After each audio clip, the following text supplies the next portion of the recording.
কিরে আচ্ছা আচ্ছা ওটা ওটা ওটা ওটা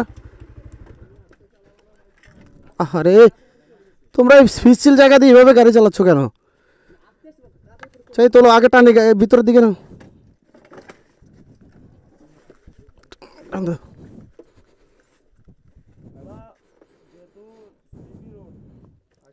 এটা দেখে এইখানে পড়লে কি হতো জানো?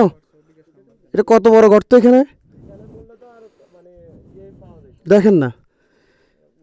4B গাড়ি এমনিতে ব্রেক ধরলে তো আর থাকে না রাস্তায়।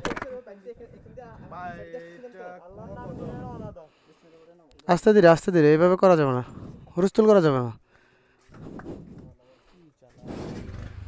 আল্লাহ বাঁচাইছে। তুমি জানো এখানে পড়লে কি তো কত নিচে যাইতো।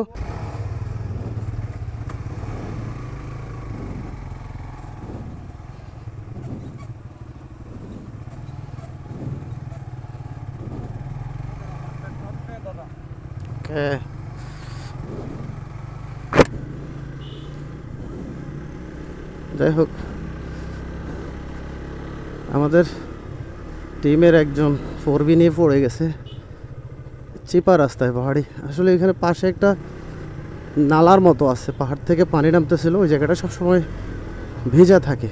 তো সে আসলে বুঝতে পারে নাই, মনে হয় খুব দ্রুত আসতেছিল, কোনো কারণে ব্রেক করছে, পড়ে গেছে। তবে আল্লাহ বাঁচাইছে যে একটু থেকে একটু হইলে কিন্তু নিচে একবারে খাড়া পাহাড়, একদম নিচে পড়ে যেত।